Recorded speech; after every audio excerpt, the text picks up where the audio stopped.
Hey everyone, it's Stephanie, and you are tuned into the review of Married at First Sight, Season 12, Episode 9. Before we get started, don't forget to click the subscribe button and the notification bell so you can be the first to find out when I post these videos. All right, let's get started. So, this week was a good episode. I will say that. I think that there was lots of things to discuss during this episode. And I just want to kind of jump right in. So this episode is titled, I believe, The Three Words or something, and it's all surrounded about love and if they say I love you, how they're feeling about it. The experts send them questions to kind of dig into that whole dialogue. So let's kick it off with Haley and Jacob. So you guys know I'm going to continue to be straight up as usual. I don't see it for Haley and Jacob. I'm getting a lot of mixed messages. I personally don't think that was a great match, right? But I'm getting a lot of mixed messages where we can clearly see that Haley's not interested, right? But she is continuing to try, and even in this episode, but in episodes before as well, she says, I like him, or I really want this to work. That's what she keeps saying. I really want this to work. Not always, actions not always reflective of her really wanting it to work. But I want it to work nonetheless. I think this episode, even though they had that conversation, which I'll talk about in a second, we saw her trying to get out of her own way and do stuff that would create maybe some sort of connection. So they have this conversation where he asks if she is physically attracted to him, and there's this pause. Now, I can't imagine how that feels. That can't be a good feeling to know that the person that you're with or married to is not attracted to you or has pause for that, okay? So I get him kind of shutting down, but he brings the conversation back up the next night. The next night. That night he wanted to talk about it. I think she hung out with one of the girls. There's a lot of miscommunication because they're really not comfortable with each other. He doesn't know what to say to her. She doesn't know what to say to him or what not to do that'll trigger him because she's seen him get somewhat, explosive, mildly explosive before. He's really shut down because he can feel the disconnect. He's not feeling the pursuit from her or the interest in her. I don't think because she's interested. But also like a lack of physical connection. So if we don't have that, there's really nothing else to build on. And that's what Jacob is saying, and that's what he knows. What she ended up doing is saying, okay, I do want this to work. How do I walk through this maze of not really feeling attracted to him, not really connecting with him, but doing my best? For Haley, I think that when she bought him clothes, listen, every woman has done it. Every wife has done it. Like, bought their husband things that they would like to see them in, okay? Men do it too. It's just most of it is behind closed doors because most of what you want to see is often not available for the public.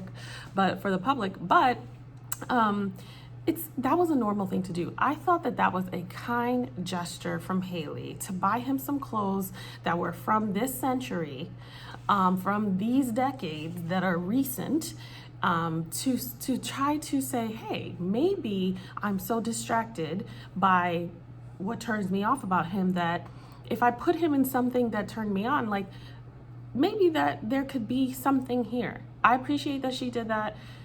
He appreciates that she did that, but he couldn't leave it alone. He brings up the conversation after the close about this desire, about this physical attraction again. What's not going to be attractive and what's not going to build a connection is harping on it.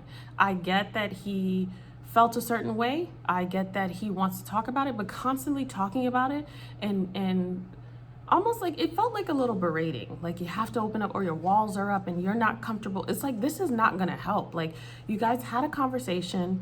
She made a peace offering. She's trying to move forward and he is so uncomfortable with where they are that he can't let it go. But I believe if he would just chill, there could be something there. Will it be something that lasts after the 8 weeks? I don't know. I don't think it's a great match, so I'm not, I wouldn't be surprised if it didn't. But I think if he would just say, hey, like the dinner that they ended up having where they had a good time. Even though at the end he brought it up again, maybe your walls are coming down or something to the sort, or maybe you are getting more comfortable. It's like, just stop, because this is not attractive. She's already not attracted to you. You either leave the experiment or you sit there and you try to work on it like she's trying to work on it. So you guys know I'm not Team Haley, because I just think that she's not really right for this process. And I didn't really like the way that she was, that whole mean girl where she was downstairs with the other couples and didn't tell him, they all ran. Like, that really rubbed me the wrong way with her. But I see she's trying. She's saying she wants it. Whether we believe her or not, I think that was a kind gesture. I think they could have built on that. I think if he falls back just a little bit, they can make something work. They had the pool party. Just have fun. And I know that it's dangerous to friend zone real quickly here, but we're starting out saying, I'm not really attracted. She didn't say it, but she didn't say she was. So that's what she's saying. So if we're already there, let's just let this thing become what it is with the intention of growing. I think they're both intending to grow, but you're not going to force it if it's not there. I think with Haley and Jacob, if something does come to pass, it'll be something that sneaks up on them. Like, oh, I did not see this coming. But you have to just chill. So that's how I feel about Haley and Jacob this week. Next, we have Brianna and Vincent. So Brianna and Vincent, they're so sweet. I love them. They had a snafu this week. I'll get into that, but I do love them. Like I said, I think that they're the most organic of couples that is on this season, to where in real life, if you and your guys and you and your girls got together and said, hey, I have a friend, they could have met up, like, very naturally. They both admit to loving each other, which I thought was so sweet. I don't put a time frame on love. Some people take longer to fall in love. Some people get there sooner. Some people can identify it in a certain way, et cetera, et cetera. No judgment here. I do think that when you're in the same place at the same time, things like that are expedited, because there isn't the confusion of not knowing yourself or not being ready or being scared of it. So I love that they were honest and just like free to no desire to be cool or look a certain way. It was just like, I love you too. Like, it was sweet to watch. Okay, so they go salsa dancing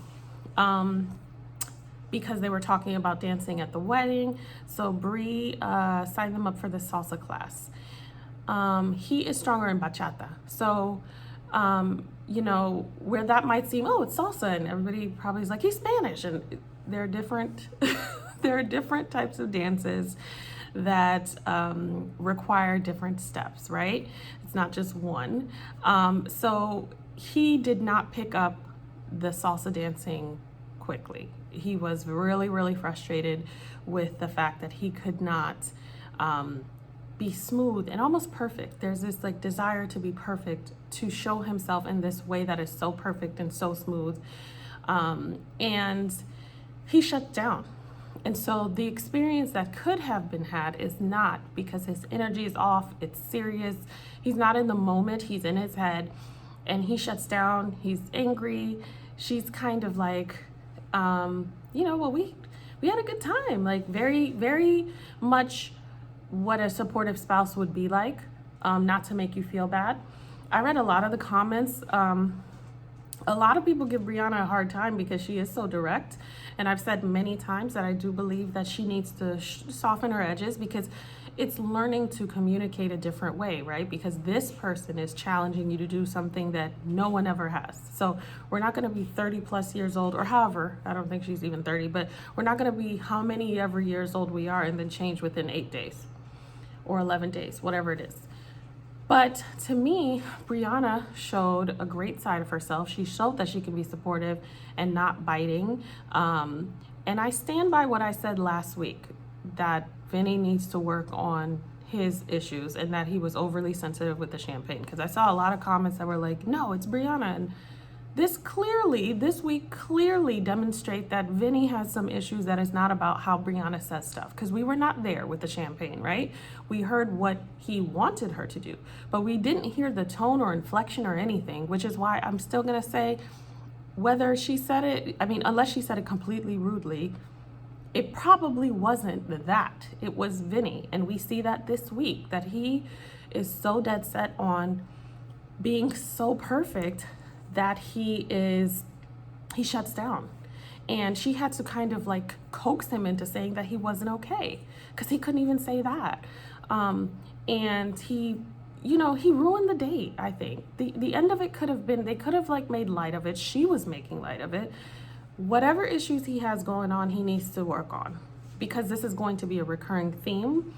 And she can't be responsible for making him feel a certain way or not, because this was the example where she could have helped him feel a certain way, but he didn't allow himself to do that.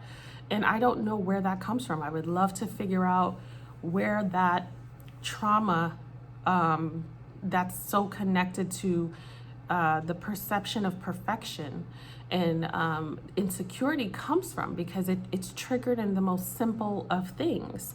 And it's a Vinny issue. It's not a Brianna issue. It's not the way she says it. It's a Vinny issue, and the standard he holds himself to, his ability to cope when things don't go the way that he plans or don't go the way that he wanted them to, and the ability to effectively communicate and even acknowledge. And it'll start with the acknowledgement of like, I am so pissed off right now. Like, I know I shouldn't be, even that would soften the edges. Like, I just wanted this to be perfect. Like, recognize, and that's something he'll have to work on, but like recognizing that you are internalizing and you are creating this space that is only of you and only triggered by you and your past experiences that you haven't dealt with, and saying, okay, I really should move on from this. Because I do it with my husband. Like, I know I'm making a big deal about this, and I did it yesterday, and I know that I should be a better person in this moment, but I'm not. And I don't think I will be right now. I mean, just acknowledge it and move on, because then you can soften and have a dialogue. But he was unable to do that. She's not going to be able to fix that, and it's not her responsibility to do that. They just have to learn to communicate. He has to learn to communicate better. Their stuff, though, is so doable. When you think individually before you get married, you do things the way you want, and everybody has to love it or leave it, right? I don't care. Like, my family's not gonna leave it. My closest friends, they might roll their eyes, talk trash on the group chat. They're not gonna leave it. Now your spouse, though, that you're living with and building a life with, they might leave it. And you value them in a way where you're like, okay, I don't want the life experience with this person to be like this. So I really have to like look in the mirror. I always say marriage is a mirror.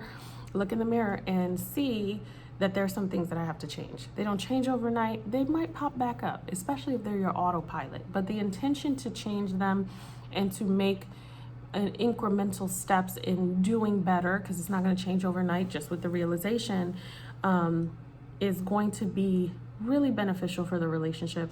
And I definitely think they can get there. But I think that he doesn't even know how. Like, I'm looking at him being so upset. He doesn't know how to not be. So there's some work to be done there. But, other than that, I still stand for Vincent and Brianna. I still love them together.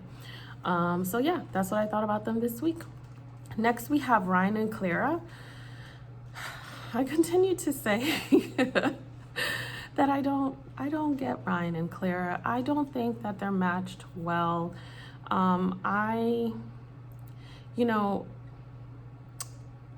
Ryan takes himself very seriously, and he could relax a bit. He could take several chill pills. Because I don't think he'll even make room. I don't think Clara's a good match for him, but I don't really think he'll make room to even see if she is or isn't. And I think she's completely opposite to where he is. I don't think he's open to her yet, but I think he's going to be shut down by all the things about her he can't control and all the things that don't fit in the box. And just the places that they don't match up. And I think one good experience, they were talking about what they like, and she was saying, this is how you show, or this is how I like to see that someone cares. They're listening to me, and if I say I love flowers and I had a rough day, then you bring flowers, but it's because you desire to do those things, which is very normal. And so he did a very sweet gesture by taking her on this donut dinner date and had all these donuts, and that's her favorite thing. So it was super sweet. Where I saw a major disconnect which I've seen a disconnect with them before. Like, I think they would be cool friends. I don't necessarily know that they would actually be in similar friend groups to even be friends, but I think they could have a good friendship. Was when he was discussing kind of what's important to him and his goals and all of these things, and she was very dismissive and very callous about, like, no, I've never thought about that. Like, I feel I'm at I think TED Talk or motivational speech or something like that, and you see him shut down, right? It was pretty callous the way she said it. I think that there could have been a better way to handle that. And I think she's so different and so carefree that is just like almost like an anchor, like a dead weight on her, that kind of conversation. But I do think that because he was sharing how he felt, it's important that if she felt like, ooh, I don't want to talk about this, I want something more fun, then there was a time to say it, and it wouldn't have been then. And if it was then, it didn't have to be so dismissive and so callous, because at that point he already thinks that, I feel like he already thinks that she's kind of ditzy and he's so serious and that's the way. But I think him even sharing his feelings about what's important to him and what he's made for and his life plan, for her to be so dismissive is I don't know that there will be something that they can build on, because I think that he will probably be like, oh, this is not going to work out long term. Like, when I think about the way that I want my wife to be, it's not going to work out. To her point though, I think that I've not seen Ryan be carefree or fun. You know, if y'all have seen an episode that I haven't, please let me know. But he's always very restricted. And, you know, when his friend at taco night said, oh, Ryan likes to have a good time, I was like, what Ryan? Is there another Ryan? Like, because he seems so flat. He seems like a nice, great guy, but very flat, very regimented. And there's nothing wrong with that at the right time, but I don't see another side of him that's carefree, that's fun, that's like exciting. So to her point, on the flip side, I saw that she probably was overwhelmed, because I definitely think that he's probably like that all the time. We've not seen them have like a big laugh or just any crazy fun, and they've been married for 8 days. Like, it's so serious all the time. And she probably, like, her response to me was like, ugh, just, no, I don't think about that. Like, because here, what I think, and I know he was talking about something important, but what I think could have happened is, we're on this dinner date, right? But we're on a donut dinner date, like a fun, light, let's do something like ethereal and young, like we're having dessert for dinner. Let's talk about something fun. If you could go anywhere right now within an hour, where would you go and what would you pack? You can only take 4 things. Like, let's talk about that.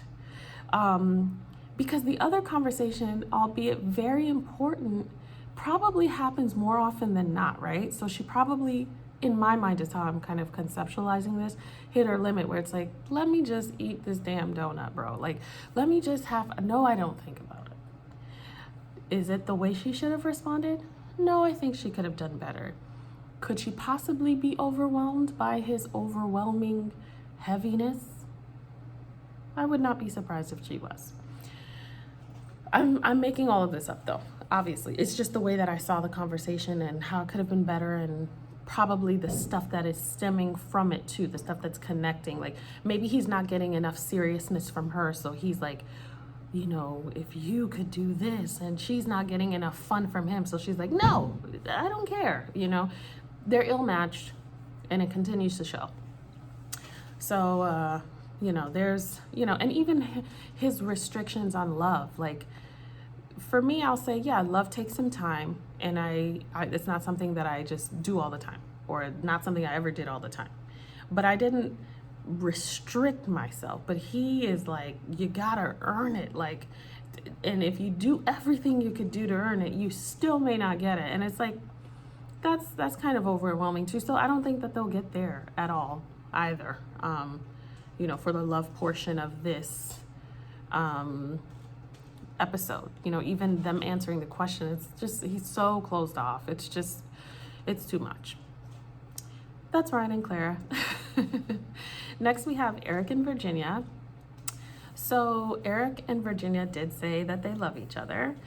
Eric said it first. He was kind of beating around the bush, but he did say it first. And of course, she returned it. Listen, there's a lot we can say about these two, okay? But if you have been watching from the beginning of this season, then you know that I kind of set a future trip that I saw that could work for them, where she's a little bit older. Maybe they have a child, so it's kind of like, oh, I already did all the crazy partying and all that stuff, because I think that there are things about them that can work. But yes, there are things. She drinks excessively. He doesn't drink that much. He's more regimented. She's more carefree. I don't think she's as mature as she needs to be in like a thriving marriage today, because just the callousness and kind of like the dismissiveness of taking your spouse into account, she doesn't want to do, you know. But I think she's nice, and I think she has potential, okay? So he makes dinner for her. They have this sweet moment, and they both say, I love you, etc. It was interesting because, and they go on this little golf date, and they just have fun. It's just fun, which was nice to see. It's interesting because he went on his first trip, and he didn't check in as much as she would have liked and as much as he expected. And so that was interesting to me, because she's kind of like, ooh, take the chains off, leave me alone. But he's out of town now, and she's kind of like, I missed him. Like, he wasn't as available as I expected him to be, or wanted to be, or he expected me to be. And I wasn't crazy about Eric's response in terms of like, well, that's just kind of how it is. That's just my job. It's like, I don't expect you to be texting and flying, but you're okay. You get to where you're going, and then what? Like, you can be available. There needs to be flexibility on both ends. You can't expect her to check in every 1 to 2 hours, which is absurd to me, and not check in because you're a pilot. Like, let's say you are on a 7-hour flight. You okay? I know you're on that 7-hour flight. But then what are you doing afterwards? You know, one of my aunts is a flight attendant. Aside from being on the flight, she can text. And hey, Wi-Fi, they can text on the flight. I would not want my pilot texting on the flight. But what I'm saying is, outside of the time that you're flying, you can be accessible. So that, well, that's how it is. You know, that's my job. I was just like, wow, for somebody who is demanding her to be on his beck and call every second, damn near every second. I mean, hello, every hour to 2 hours. I think I think he could have done better with responding to that, but she didn't really push. Because I would have said, okay, you wanted me to be available these times, which I think is a bit excessive, but it can't just be, well, that's what it is. Like, how are we going to work it out? But I think as she matures in marriage, because we all mature in marriage, and the things you couldn't say at first, you didn't want to hurt each other's feelings, or you didn't know how to say, you learn how to say. And sometimes you don't mind hurting each other's feelings if it requires it. It's not the intention, but you just say, you blurt it out because you know not saying it is actually more detrimental to the relationship, or can create a bigger thing out of something that's not that significant if you just address it right then. So she'll learn how to do that. I think that Virginia has more depth than we have seen. And I think that Eric also needs to give her a little bit of room. You guys know I love Eric, okay? But he needs to give her a little room, because when she was talking to him on the couch, because he basically said that he compared every relationship that he had, or everybody he dated, to his ex. And now the wheels are turning for us, because my husband even said it before he said it. Like, he's probably comparing everybody to his ex, and that's exactly what he said. The wheels are turning for her in terms of like, okay, am I gonna ever measure up? I put myself out here. If I don't measure up to this ex, like, is it gone for me? And I am invested. We see that she's more invested than she's showing up, because we see the party girl, that's who shows up, but there's layers there, and she's starting to show that. And she has a conversation with him saying, you know, this is a concern of mine, this is how I feel. And I think sometimes because Eric is older than her and experienced in ways that she is not, he talks to her like she's his little sister. And she's crying, and she's kind of trying to get words out, and he's still like this. Like, the conversation is, well, but this is blah, blah, blah, or this is what it is, or this is even when she said, we're in a relationship. No, we're married. Like, she knows. Let her talk. She knows. She's not saying you're not married. She's just talking. And like, I think they could have gotten further in that conversation and really like got through some layers of just who she is and what her fears are and what she wants. You can see she's invested, but he's like so regimented and wanting to be right and reminding her of what it is. And she's not an idiot. She's significantly younger than you, but she's not a small child. And instead of listening to understand and being curious, I think when people get married, sometimes they forget the significance of curiosity. Curiosity allows you to be able to ask questions and listen to the response because you're interested. And then you can have a whole like earth-shattering dialogue that lets you really get to know different parts of your spouse that you could have been with for years. Y'all have been together for 5 minutes. Trust that there are things that you don't know about her. Just because she presents a certain way doesn't mean that there isn't more there. So, I'm just, they are not a terrible match to me. Do I think Virginia was ready for this experiment? Not really, but they're there. Here we are. And there could be some progress and there could be something significant here. Okay. If she slows certain things down and if he, amends certain aspects of his personality and kind of take the know-it-all cap off, then I think that they can do well. So that is Eric and Virginia. Last we have Chris and Paige. So Little Black Book, if you guys have been following me, we do this Married at First Sight Coalition Sunday nights at 7 p.m. Eastern. And he did a video on, I want to say, don't misquote me, but I want to say like toxic Christianity. And if it's not exactly that, it's definitely the way that Paige is using her Christianity in a toxic way. And saying that God let or God brought or all these things when it's really not of God, it's you taking these steps and doing these things and saying it's God. So check that video out because I thought that was great. But, my husband was like, Paige ain't done. And I was like, yes, she is. She is. They're contractually obligated. She has to show up for this meeting, but she's done. And he was like, he can do whatever he wants. Paige will be right back. And I'm like, no. I'm glad I didn't bet any money, okay? To wrap them up quickly, because I just cannot invest so much time in them anymore. Paige and Chris have this sit down. She meets with the girls and she says she's going to meet with him because he reached out. She was hoping for a revelation. I don't know what revelation could pick your face off the ground after he has stomped it out the whole season. But she hopes she meets him. She prays about it and God led her there, child. So she goes and she meets with him. She's disappointed that he has nothing new to say. The producers talk her back into go say what you need to say. Give us more footage, girl. Join the circus again. So she goes back and she says that she's not going to waste her time, then proceeds to waste more time. And Chris games her like the gamer that he is and manipulates her.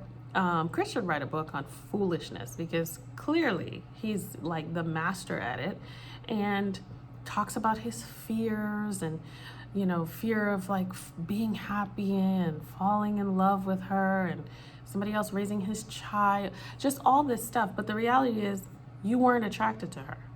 Forget the baby, forget possibly falling. You weren't attracted to her, and you struggled with that. You took advantage of her. She participated, but you took advantage of her nature. Because there's some women he is not gonna try it with because he knows that. Okay, so you did take advantage of the type of person that she is, and throughout that, I mean, on your flight back from your honeymoon, that was terrible. You you bought a flight to see another woman. You constantly put her in a position to be anxious or in the dark, didn't treat her like a wife at all. But now you're scared, you know? And I think this is like either production, or he doesn't want to pay the money that it costs to quit the show. And she foolishly reintroduces herself, because that changes everything. Let's start over. Hi, I'm stupid. Oh, but your name is stupid? My name is stupid too. That's what should have happened. Not, hi, I'm Paige, I'm Chris. Like, we want to redo this? Like, you really want to do this again? So I don't watch the upcoming previews because it messes with my reviews, because I'll be thinking about that and I might say something. So I didn't see the big mid-season trailer, but I can't feel bad for her anymore. I know it stems from a bunch of places, and for that I feel bad. But to reintroduce yourself to a situation that no longer serves me. You're out here with your plate, waiting to be served again, you know? So, I don't know. They're a joke. They're not gonna last. We already know this. I haven't read anything about after the fact, but they're not gonna last. And it's just, get what you can get from it. If there's anything that we've gotten from Chris and Paige, it's a bunch of life lessons of what not to do, and to be okay with being alone, and set boundaries, and tons of stuff that I've talked about in the first 8 reviews. So yeah, that's Chris and Paige. I'm not gonna. One thing I will say is I wish that people had boundaries for Chris like he does for other people, because Pastor Dwight met with Paige and he didn't tell Chris, and bro code and all of that, and he says, I'm done because he didn't tell me. And I wish if people would respond. Now Chris does it in a tantrum like fashion, but if people would have the same type of boundaries, like you act up, you disrespect, you shut down, if they did that to him, starting with his parents, he would be a different person. But he gets to run around and act a fool and push everybody down at the playground. Nobody says anything to him, but when he's pushed down, he gets taken out of the sandbox, little knee wiped up, and he gets to just go be in the corner and be protected. And I think that's why one of the many reasons why we see bad behavior from him.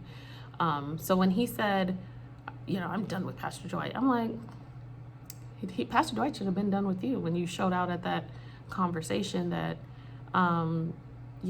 where you could have responded in a more respectful and adult manner, that you did not. So that's it. But as always, don't forget to subscribe, comment, and like. Let me know what you guys think. I do read all the comments. Don't have time to respond all the time, but I enjoy the dialogue. And thank you so much for watching, you guys. Everyone have a wonderful weekend.